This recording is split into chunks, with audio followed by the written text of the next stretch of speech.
Howdy,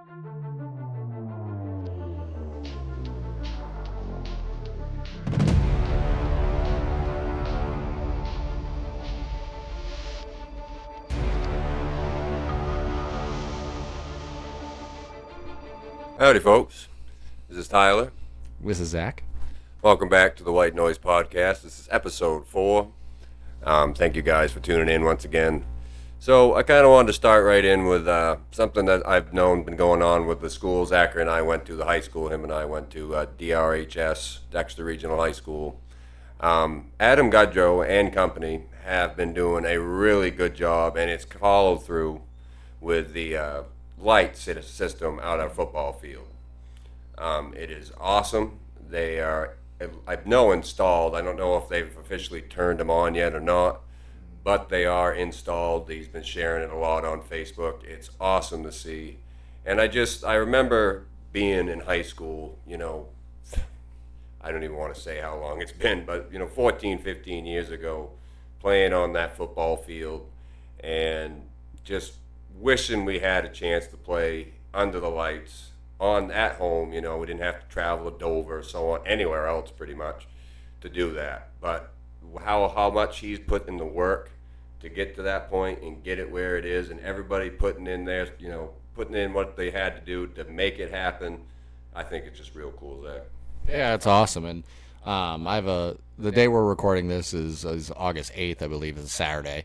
Tomorrow, the Sunday of, I believe, August 9th, I have an episode with Eastern Maine Sports for a podcast coming out, and we talk about some of the projects going on and just some of the work that Adam's done and what he's meant to the community and what this movement is meaning to the community. And he's one of many that have really helped make this happen, but he is absolutely a driving force in making it happen. The first game for the Tigers is going to be September 4th against the defending state champions in Stearns. So tough opponent to come out and play in your first game under the lights. However, I talked to Mark about this, and he shared the same sentiment. It's that day, regardless of the game, which is going to be a great game, is going to be about the atmosphere and the feel. And I'll be broadcasting it. So I was about to ask if you were going to be broadcasting. I figured you probably would. Yeah, I'll be present. I'll be present for that one. Yeah, I planned on maybe making an appearance and also being there to just kind of witness it, and just see the atmosphere and just be able to go out and watch a football game on that field under the lights, man. And I know there's more than just the lights that they're looking into doing for that football team. And I know they've done, they've refurnished the shacks, the snack shack, the shed. They've done a lot of work to make those up to date and in better shape. They look great. I know eventually I think they want to make it turf on that field. Yeah, it's going to be a multi-purpose field. So this is, again, something to talk about with Mark, and he kind of helped explain it in his way too. It's going to be, it's going to be field hockey. It's going to be softball.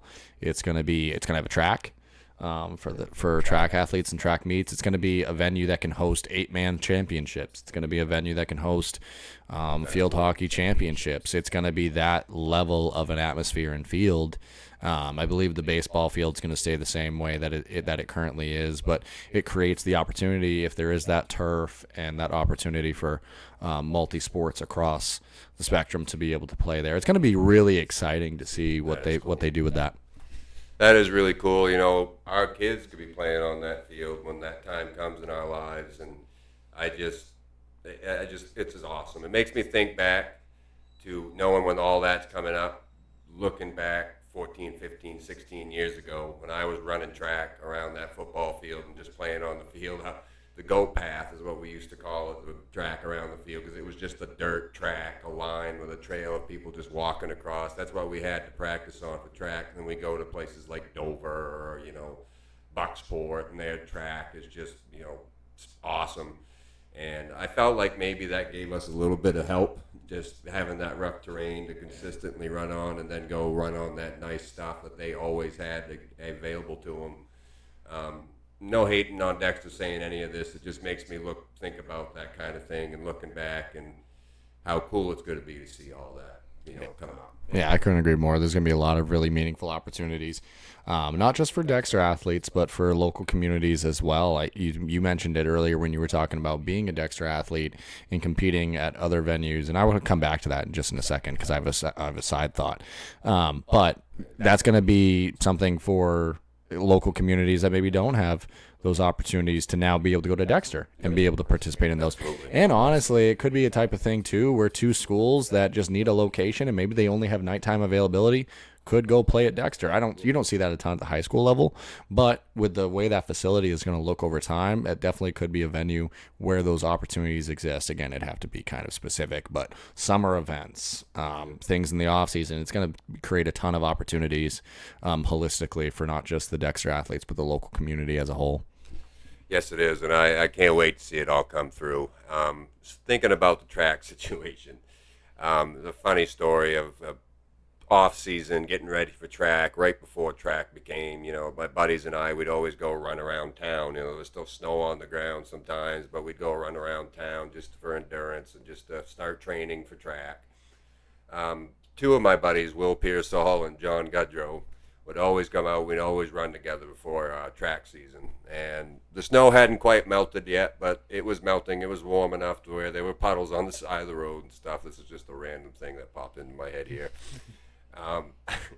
Will was out in front of John and I a little bit, and there was a big puddle on the side of the road, and a car was coming. And John and I could see what was going on because we were, behind Will a little bit, and Will was just focused. He was doing his thing.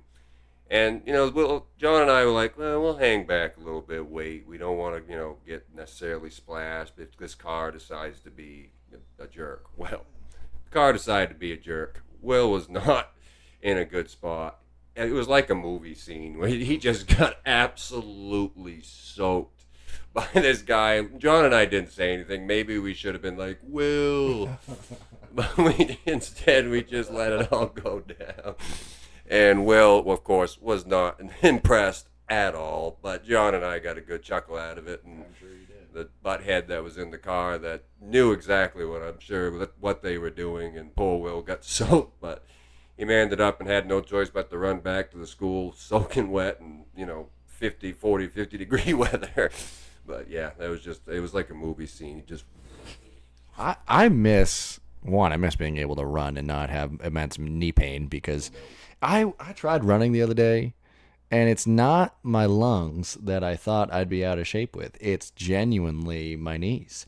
And it's just, I'm not old. I'm not pretending to be old, but I do think that there is something to be said about if you are a serious, athlete, at least in terms of, you don't need to be the best athlete in the world, but if you're serious in terms of you're playing all year round, like we did, and like many do, that when you stop, the stuff that you've done, it readjusts to what you're supposed to be like.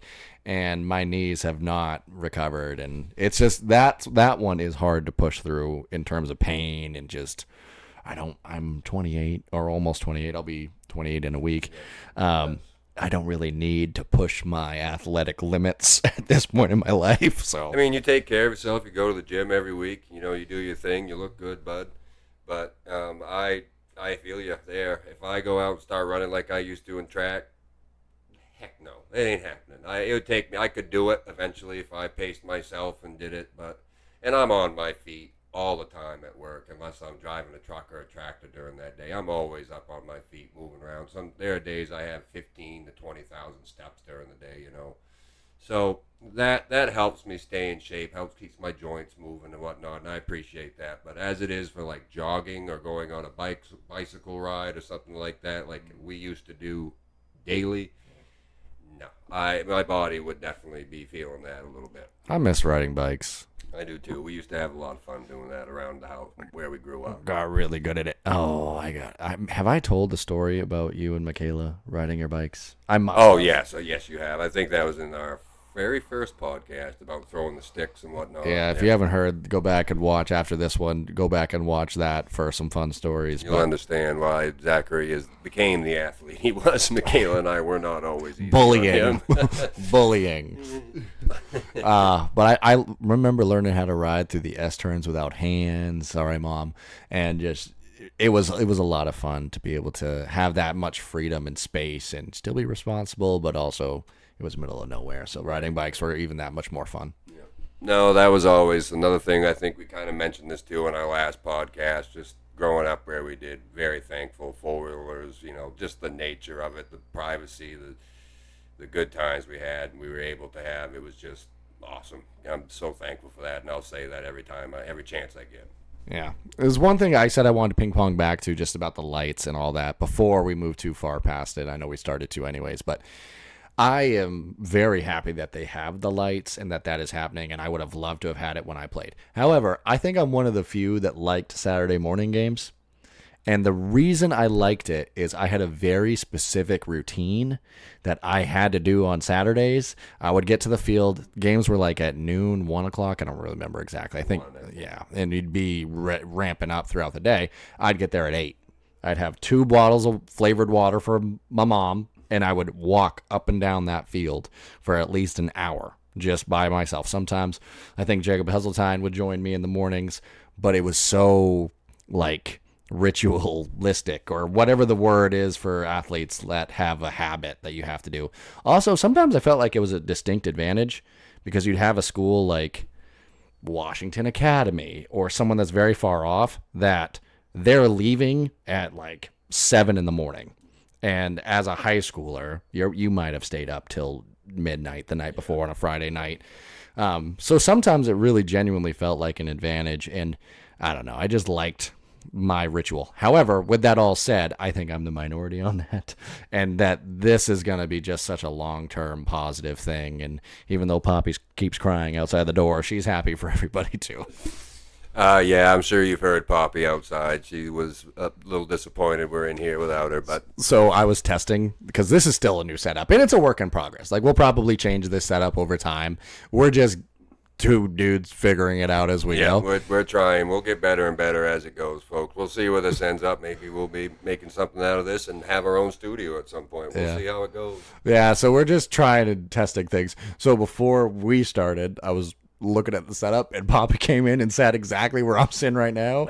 So I might at some point throw together some montage clips, but I started recording, and I had her as a guest. Well, it worked out. Thanks, Poppy, for helping Zach test things out. She kept sniffing that mic, so I don't know if she was trying to be part of the interviews. Well, shoot. Dogs are an amazing thing. They are. I love my 2 dogs. They are the most loyal animals in the world. But they're so temperamental, as she continues to cry outside the door again. Sorry if you hear that. But they can be so sassy. And they have genuine attitude, as, again, you can hear. But the last couple days, Poppy's been having an uptick in behaviors, and I think it's completely genuine. And it's amazing that animals have such a understanding of those types of things. Yes, it is. I've definitely seen a big difference in her as of late. Every time I come in here now, she couldn't be any more happy to see me. She was a little intimidated by me when I'd come in before at her younger years, but twice when I came into this, it was like seeing a new dog. She was jumping up on me and giving me her toy, wanting me to chase her around the living room. It was like, who is this? That's why she's so sad that she can't talk to you right now. Exactly. She's a great dog. I have a chocolate lab myself. Her name's Bella. And she reminds me so much of that one right there. She's just full of energy and just wants to play every second of every day. It doesn't matter if she was sleeping 10 minutes ago for 10 hours. She will be right up as soon as I move out of bed to go play outside. She's just so bubbly and brings so much excitement into the house. And I also have my dog Thor, who I've had for over 7 years now. It's weird. He's starting to use some gray spots on his face now. Just like his dad. Thanks. But which he's unfortunately not wrong. But he's an awesome dog. The chillest pit bull you'll ever meet, I feel. He's just, our parents' pit bull, Tucker, he's probably one of the chillest pit bulls you'll ever meet. Tucker is like if you took a bulldog and you stretched it. And made it a little bigger than what it is. But still has about the face of a bulldog. It isn't too dissimilar. Our father, the other day, I was sitting outside with him, hanging out, talking, and Tucker was ignoring Dad's request. And Dad goes, I'm sorry, he's deaf. I'm like, no, he's not. He's flat out ignoring you. Because he would look up at Dad and just look at him. And then just continue on doing what Dad was not wanting to do, which was eating grass. And I was like, Dad, he's not deaf. I know that dog. He's got an attitude. He wants to do what he wants to do, and you're telling him he can't. So he's pretending he's deaf. So you think he's deaf. So you stop trying to get him to stop doing it. Do you ever think about what animals think? Like what their perception of... Yeah, I guess sometimes that kind of thought will come across my mind, but I just think their whole world is us, their people, you know what I mean, and what they have, which is up to their people to give them as much as you possibly can. So I have a story about an animal like with a consciousness and thought process, but I'm gonna butcher it because I don't remember the type of bird or the name of it, but which is a very important part of the story. I was watching this podcast, and I think it was maybe even just a clip, and I think it was a Joe Rogan Experience, and he had a guy on, a guy that's been working with AI and inventions and a ton of really smart things that are over my head. But he was talking about the power of a brain because he used the example of this African type of it's not a parrot, it's something like that. It's smarter than a raven, smarter than a crow, and this one had a specific name. It lived to be about 30 years old, and it had a very small brain, bird brain. But at the end of its life cycle, it could communicate. It could throughout its life cycle, it could communicate, it could have conversations, bird version. But at the end of its life cycle, it made a statement that was kind of forward thinking and almost about life as a whole. It said it was dying, and it said, what is happening to me and where am I going? And it had never said that before.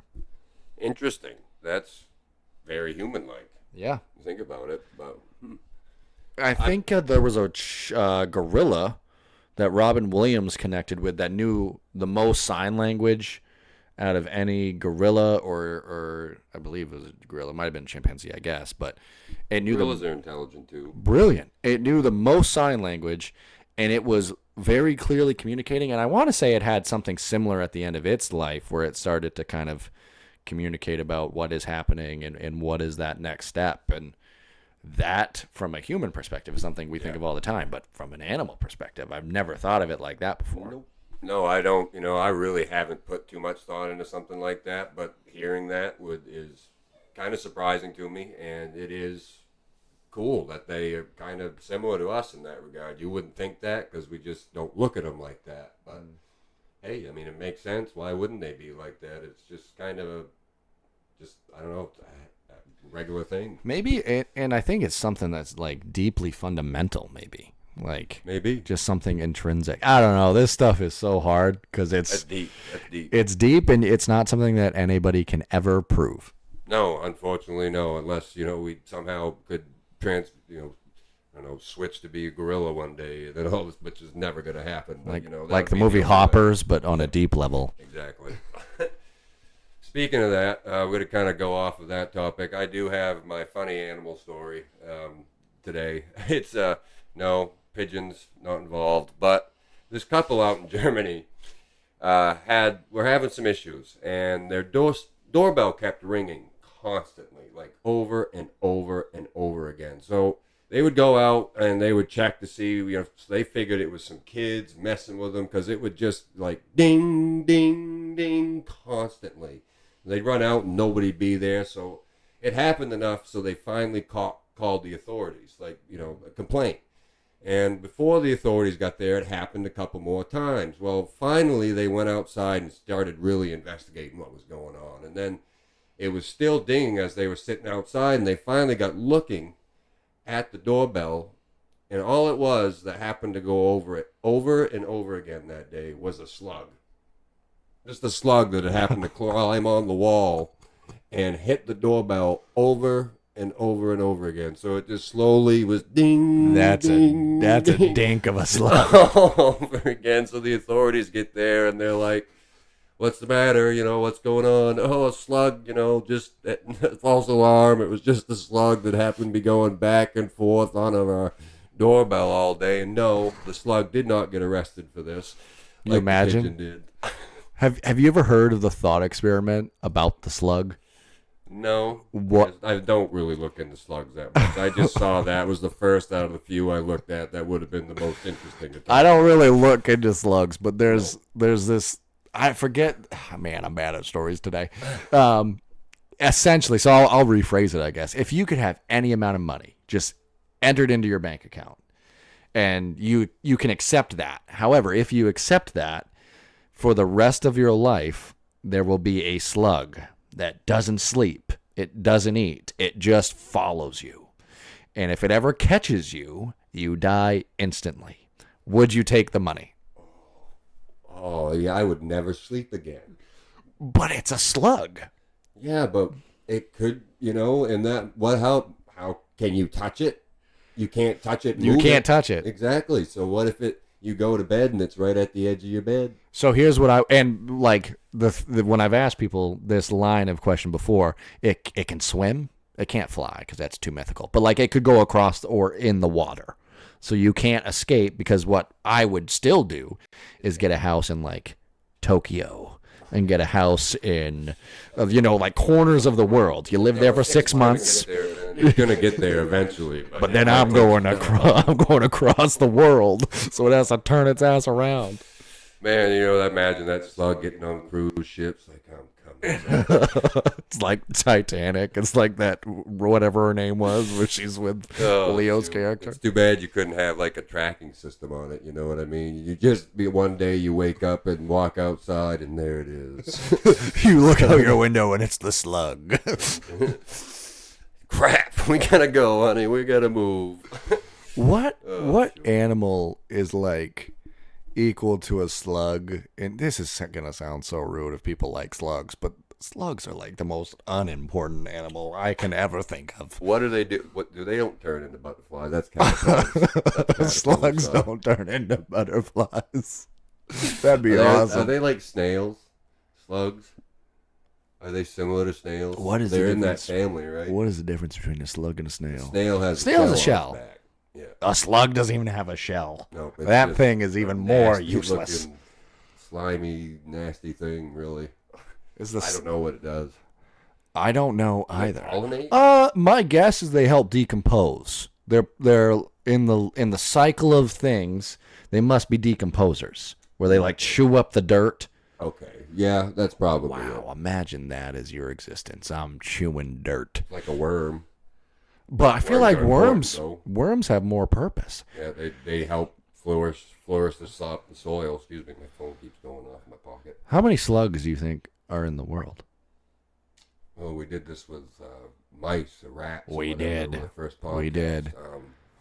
Probably similar to that. I would want to say probably 50 billion in total in the world, maybe. You as many as you see. There's sometimes you see a shit ton of them. But I don't even know where to draw a frame of reference, because there's going to be none in the Arctic.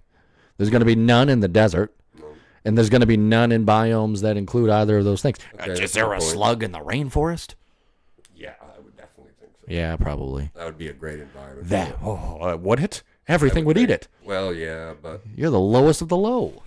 True, but for birds and stuff, there were like I don't know, those ant-eating things. I don't know if they'd eat slugs, but you ever seen an anteater? Yeah, they're pretty what weird. The hell is an anteater? Arthur. What? He did not look like what an anteater looks like. Is an anteater an aardvark? Yeah, I think so. Maybe I'm wrong. Is that the technical term? By the way, somebody put in the comments how many slugs are predicted to be in the world. I'm going to change my prediction to 20 billion. Because of I'm going 50. 50? I'm going 50. It's going to be like 8 billion. But that's weird. Yeah. Anyway, what were we talking about before slug? I don't know. You talked about a slug that kept going back and forth over a friggin' doorbell. That would be annoying. Do you imagine just having that happen, calling the cops over it and everything, and it was just that stupid ass slug that was just keeping going back? Have you ever ding dong ditched? No. I will plead the fifth. But I will say that I had somebody do it to me the other day. Oh, here? Yes. So it's awesome. Please don't ding dong ditch my door. But I have a dog, and mostly I just want her to not feel like somebody's coming in the house that isn't supposed to be there. However, I have cameras living where I live. Did you see who it was? I did. Who was it? Anybody So recognize? it was kids, Okay. and they were little kids. That's why I'm not making it that big of a deal. It's kind of nice because, like, wow, it's 2026 and they're still ding dong ditching.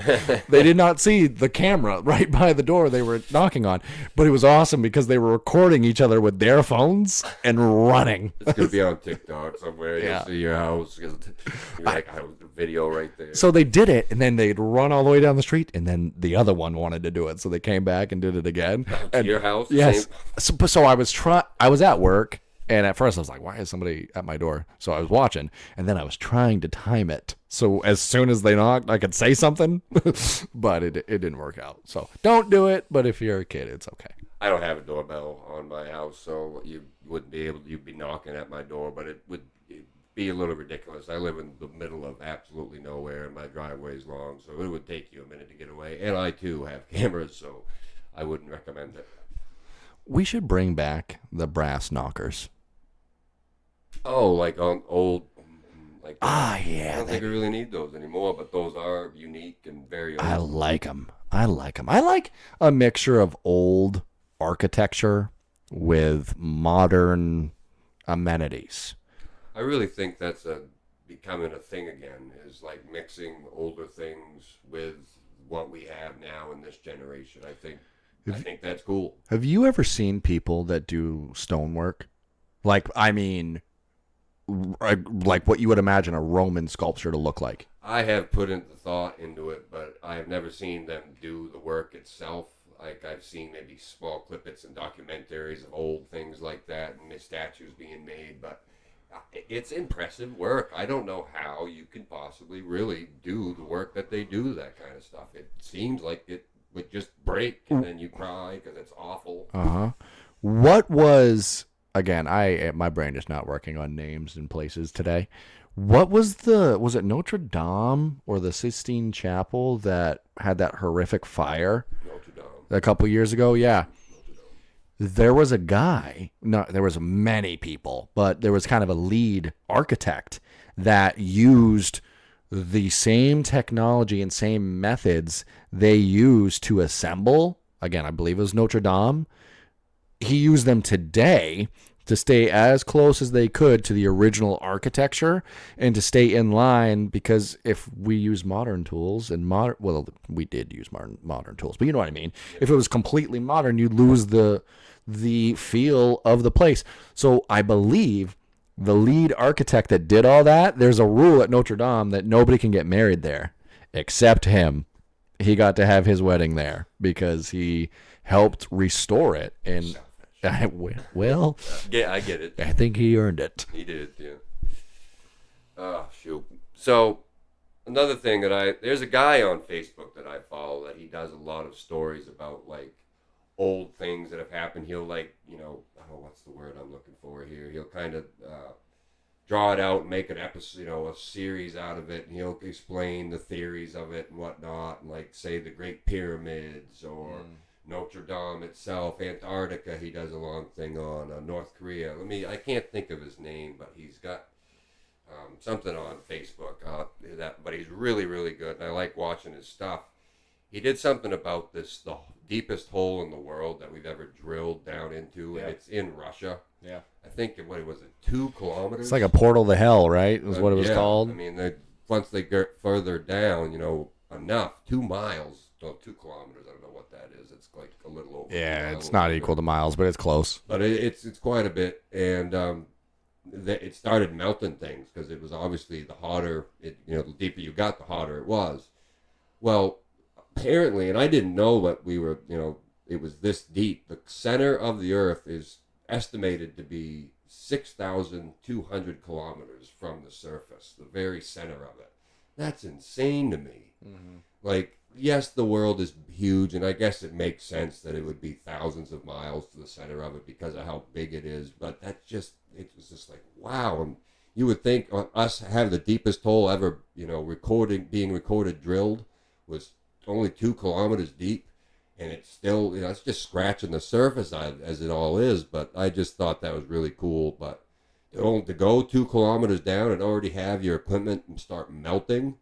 There's no way we could get to the center of the Earth. It just melt. It's kind of trippy because science, I'm sure, and scientists would say that we know a lot more than I'm going to claim we know in sitting here, and I'm sure you're right. But at the same time, we don't really know for a fact what the center of the Earth looks like. No. Yeah, I assume there's no dinosaurs, and Brandon Fraser isn't down there and with the journey to the center of the Earth. That'd be sick, though. Hollow Earth. Hollow Earth. You ever heard of that theory? Oh, yeah. I think, what was it? Godzilla versus Kong, or Godzilla and Kong. I got into the Hollow Earth thing. But, yeah, sorry. So, Hollow Earth, I'm very passionate about.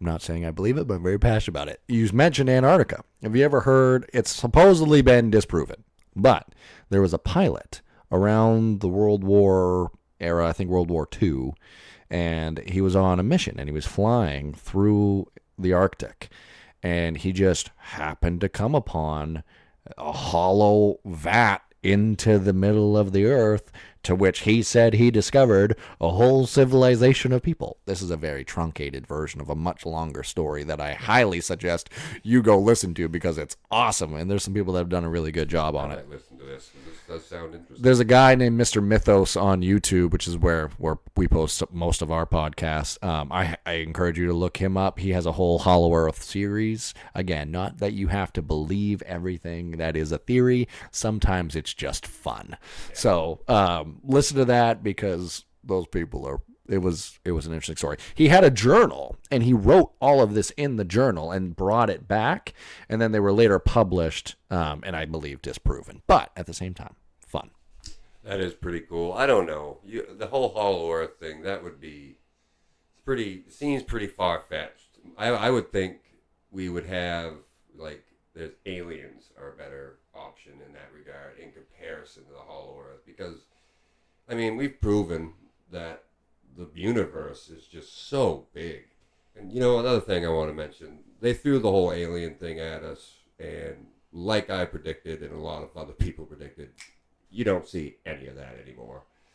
And I don't know what they were trying, if they were trying to distract us off of something else with that, or it just people stopped caring about it again, or what. But I was really interested. Like, they said there was 4 different types of species of alien. Like, what were they? The humanoid-like ones. I can't remember what they were calling them, that looked like us, but they were like elves, and they're a little taller than we are. There's ones that they said look like lizards, but they're stand like human. They're like humanoid lizard things. And then there was ones that looked like insects, but they're also like humans. And the grays, which are the ones that we typically kind of look at as aliens, like they didn't have green heads and stuff, but the grays, they're the gray with the black eyes, and they're like 3 or 4 feet tall. And they say those are a pretty common one to come here, which is, if this is all legitimate, which that's pretty cool. It's a little freaky if, like, there's insects walking around like humans and lizards and whatnot. But I guess the only reason I really believe that's a true possibility is look at how big the universe is and how many planets are out there and how many galaxies. And I feel it's selfish in a way to even think that we are legitimately all there is. Okay? I'm not saying, I mean, maybe they're just throwing this alien thing out, like insect-looking lizard things, to just, I don't know, get us to think about this stuff. Maybe there's other civilizations out there that look just like we do, and act just like we do. And maybe there's other civilizations that are millions of years ahead of us and can travel like those UFOs you possibly see out in the sky. Or maybe those are just man-made stuff that we are testing and make people think, oh, it's a UFO, so they don't get told that what they're doing is top secret and so on. But what do you think about that kind of thing? My brain just keeps going. Is it scarier to think that there's other beings or things out there that we have yet to make meaningful contact with? Because even in all of the stuff that's been released and all of the stuff that's been theorized, it's fair to say none of it is meaningful in the sense of the general public. It's in your face. There is no avoiding it. That would be meaningful in my opinion. Is that scarier? Or is it scarier to imagine that this universe is ever expanding? It is massive, but yet we're completely alone. I think it'd be scary to think that, to be honest with you, that we're completely alone out here. Like, I would just, thinking like that just doesn't even make any sense to me because of how big the universe and galaxies and everything are supposedly are. Like, how could we be all that's it? Have you ever seen the pale blue dot picture? I guess not. The pale blue dot, I believe, is the Hubble telescope, or no, not the Hubble telescope. Whatever might have been the Hubble telescope. Whatever that satellite was, we sent out to space in like the 80s or 90s. That is still out there right now. It's a very famous satellite. Oh, I cannot remember names today. But the pale blue dot is the farthest image of Earth we have, and from the perspective of this satellite, it is thousands, tens of thousands, I believe, of miles away from Earth. And Earth looks like a pin drop on this vat of black that is the entire screen. And everyone you know, and everyone you will ever know, and anybody has ever known exists on that tiny, tiny pin drop of a planet in this giant cascade of blackness. It's just, that's really cool to think. And I hope, at least in our lifetime, that we make it to Mars. I know Elon Musk is desperately trying to get there and says he hopes to get there, I don't know, by the 2030s or whatever it is. But I want to see that. That would be really cool. I don't know if they'd ever come back going that far away, maybe. But to see Mars maybe try to be habitatized and humanized, I guess, in our lifetime would be something cool for me. It brings up an interesting point because obviously these things are fun and we're talking about it in a fun perspective. But like the balance between doing stuff like that to become interplanetary and to expand into different spectrums of the universe, which sounds like Star Trek, doesn't even sound like real life, but it is. It could be. Versus the amazing things that we can accomplish here on Earth that we still don't explore most of the ocean. No. Most of the ocean it remains unexplored because we don't see any value in doing that. And it's hard to do. Is it harder to get to the bottom of the ocean than it is to get to Mars? Right now it seems that way with the way we're acting about things. I mean, you wouldn't think so since we're here, but I mean, the amount of pressure that gets the further and further down you go into the ocean, it just, we have not been able to create anything that could really get down there in a safety way for whoever it is that's down there in that machine. Like, I know we've been to the ocean floor, but if we were talking about I don't know the answer to this, the deepest place in the ocean, wherever that is, the Mariana Trench or wherever, the tippy point of that, I doubt we've been there, and if we have, kudos, because why? But I do genuinely wonder if it's harder to get to that place than it is to get to Mars. I would, this is just me guessing. I would think getting to Mars, thinking about it would be harder because of just, it's off our planet. It's so far away. It's like, I don't know how far Mars is from here. It's, I guess, close enough we could get there in, I don't know, a couple of years or something. But well, it's weird because space isn't actually that far away. No, it isn't. Which is trippy because it feels like infinite. Like you're so far away from it, but yet it's really not that far to get out of our atmosphere and into space. No. How far is it? How is 2 hours ago? Do you know that answer? Is it like a few miles? It's miles. But it's not like something crazy. No. But no, I don't know off the top of my head. But there was that guy that with Red Bull jumped from the tippy point of. Travis Pastrana? No, I don't think it was him on this one. I'm pretty sure this guy jumped from space into a net. Oh, yeah, I think part of me remembers this. Yeah, and he had to wear like a very special suit. Dude, Red Bull is cracked. Red Bull is amazing. I don't understand any of it. But I know I love Red Bull, and not just the drink. The drink's amazing. If you want to sponsor White Noise Podcast, let us know. That'd be awesome. But, or Alani, you and I, we see eye to eye very well. We can create some competition. We'll drink the energy drinks on the air. Anyways. I haven't drank an energy drink in a long time, but I'll do it again. For that. Coming to you. Red Bull's insane. These people are just jumping from space. They're jumping these Evel Knievel style things. How do they make money off of that? I don't know. It's viewership, maybe. Congratulations, by the way, Red Bull. I hope you're doing very well, and I hope you continue to make many monies. But viewership makes sense, but that's all I could think of is just viewership and just who's sponsoring them doing this, putting in this type of money for them to make. I just, maybe people are broadcasting it. Yeah. They're like, hey, we'll broadcast this and offer you this if you actually go through with this. Do you remember that guy? Do you remember that guy that tight-roped with the giant pole across the Grand Canyon? I do remember this. I don't remember the name, but why? It was on TV. It was like this. Because he got offered money, probably, would be my guess. And then Alex Honnold, probably, in my opinion, at least in terms of the public perception, the greatest free climber ever, or at least in the world right now. Do you know who Alex Honnold is? I don't. So, do you know El Cap in Yosemite National Park? No. It's gigantic. So Yosemite is this beautiful national park in America, and El Cap is this giant sheer cliff face. And he, I think, was the first, maybe not the first, but he free soloed it. And free soloing is you go up with nothing but chalk. Your hands, your feet, and chalk. No ropes, nothing holding you to the rock. Chalk for your hands to like help with the sweat, so that you can hold grips. LeBron James throws in yeah.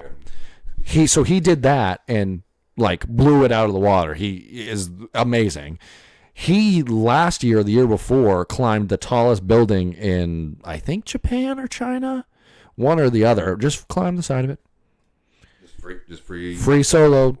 He has a documentary out that's been out for years. It's called Free Solo, and it's a really powerful documentary. There's another one that's called, I believe, this might be the name of a movie, but my memory is The Alpinist. That might just be the name of a movie. But there was this documentary about this other guy who also was a free solo climber, and he has this awesome documentary about his experiences, and I believe he was European.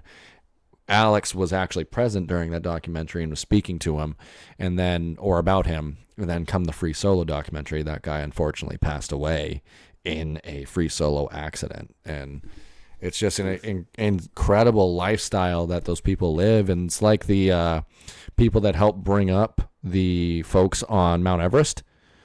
Those people are incredible. Yeah, they'd have to be. I would think going up Mount Everest, good Lord. I would never. I don't think I could ever do something like that. I like extreme stuff. I like climbing. I like hiking.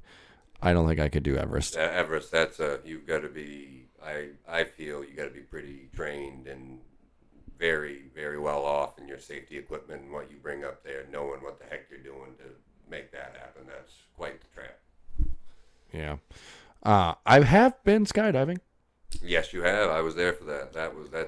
I bet that was an adrenaline rush. That was a crazy experience. So I went skydiving for, Tyler knows, we, as seniors in high school, my memory was that it was for everybody in Maine, but maybe that was what they just told us, and it was really just a Dexter thing. Make us feel better about it. Yeah, I don't remember what the project was called, but it was basically your senior project. Yeah, it was like a senior capstone thing.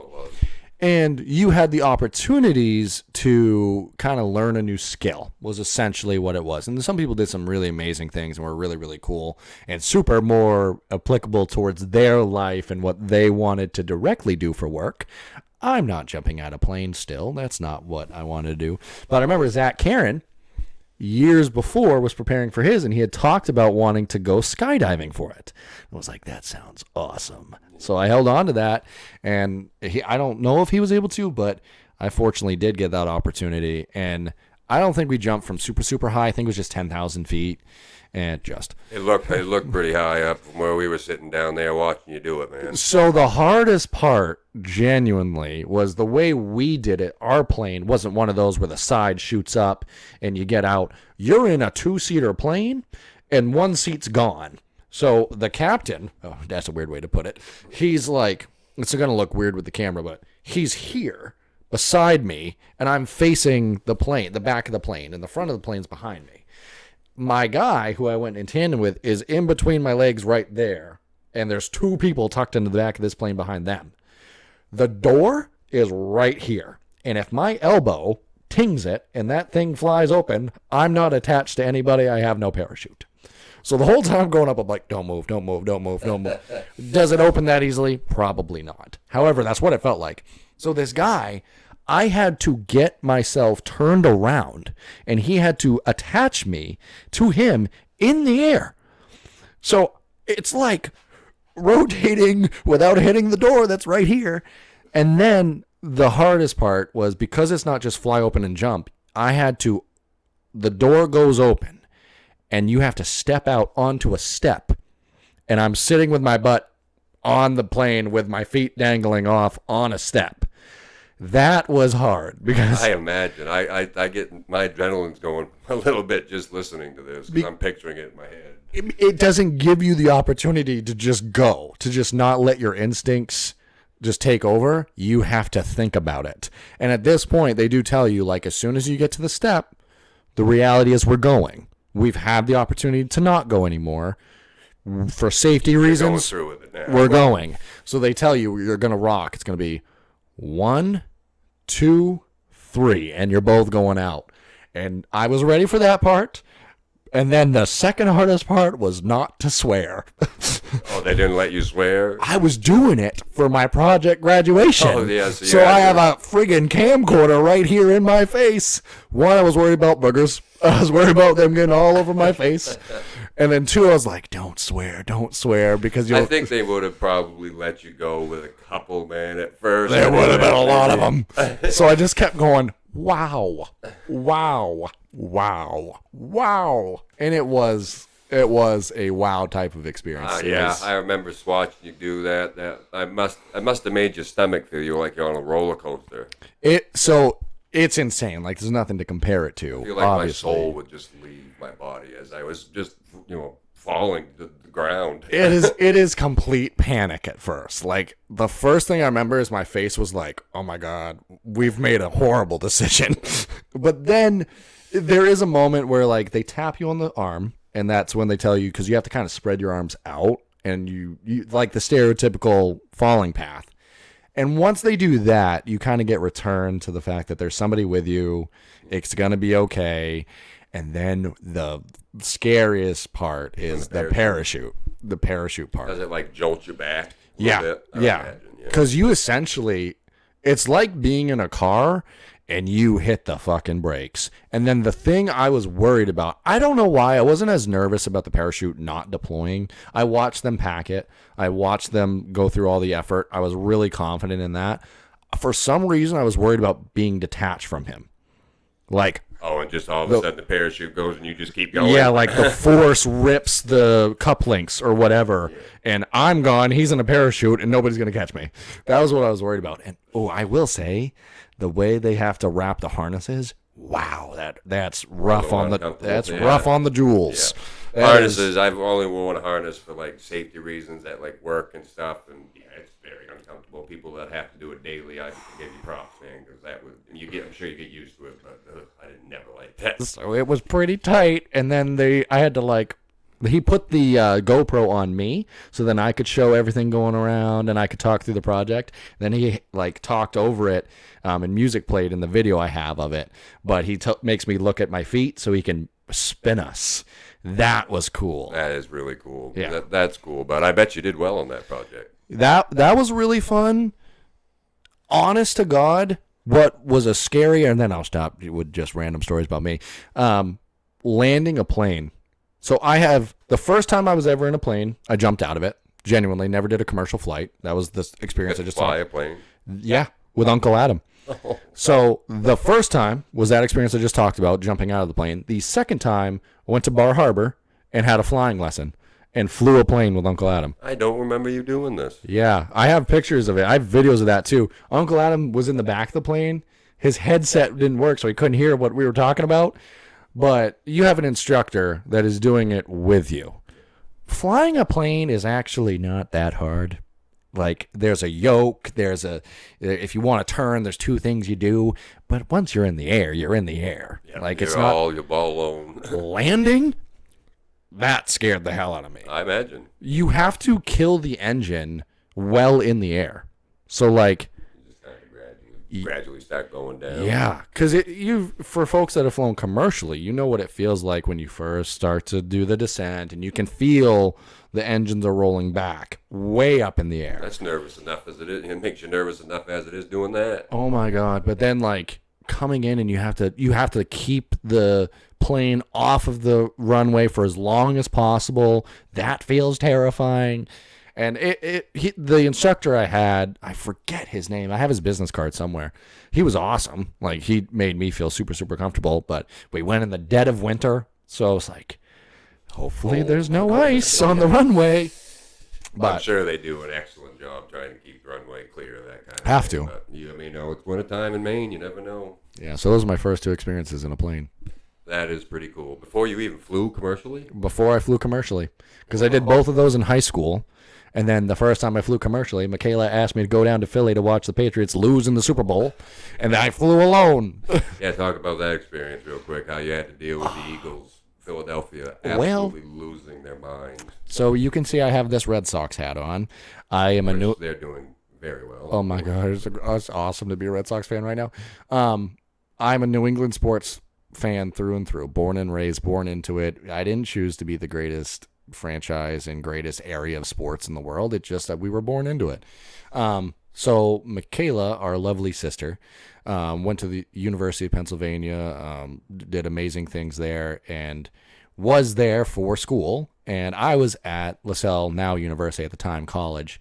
And it was Super Bowl time, and the Patriots were playing, as Tyler said, the Eagles, and Philadelphia Eagles. That was a really good game. Honestly. It was amazing. It was back and forth. That was an intense game.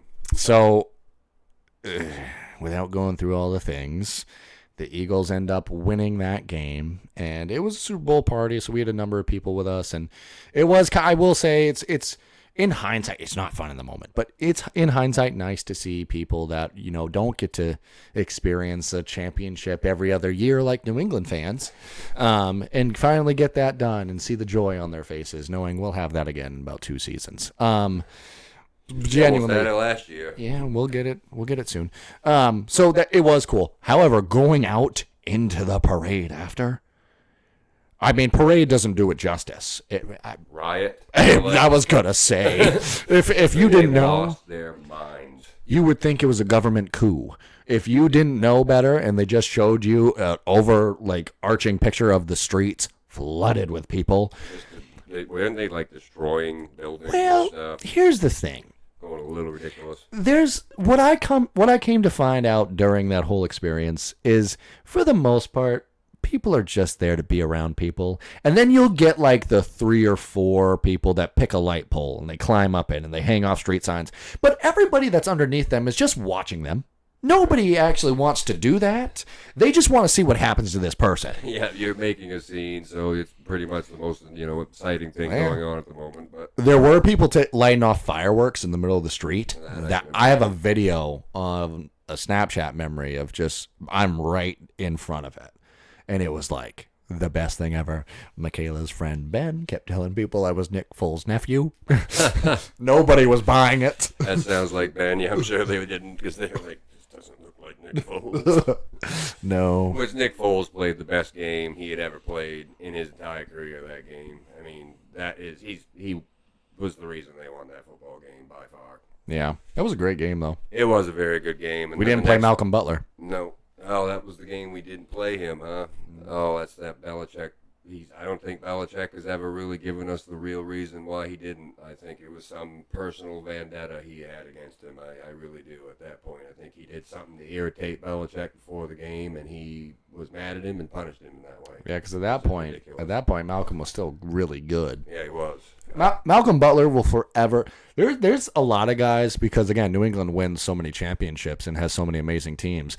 There's a lot of guys that could qualify on this list, but I don't know if there's a single person that has a single moment that earned them New England legendary status for forever, like Malcolm Butler did. I think Adam Vinatieri, in a way, kind of falls into those lines. He did have quite the career with the Colts after this. He just got his gold jacket. He just won the Hall of Fame. Which I'm glad. That's cool as heck.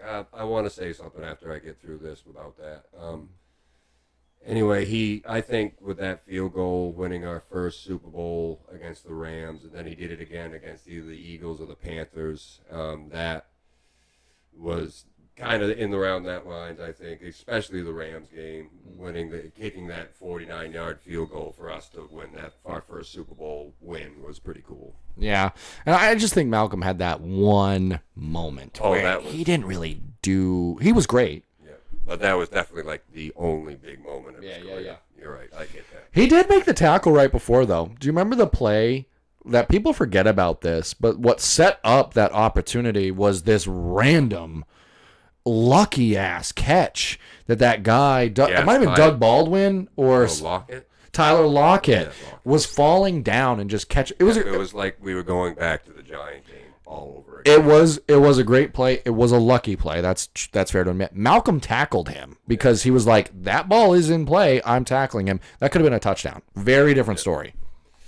Yeah, it wasn't Dante Hightower the one that stopped Marshawn Lynch before the interception right at the goal line or whatever. It wasn't he the one that tackled. I'll tell you, there was about 10 minutes of blackout for me, and it was the span was broken up by the Butler interception, but it was after that catch. Don't know what happens up until the Malcolm interception, and then after the Malcolm Butler interception, no idea what happens the rest of the game. I know that there was flags and stuff. I think we just kind of held the ball and did our thing and just won the game after that, but. Yeah, that was quite the intense thing. That was quite the intense situation. I think we've been doing good, bud. Yeah. We're about an hour into this now.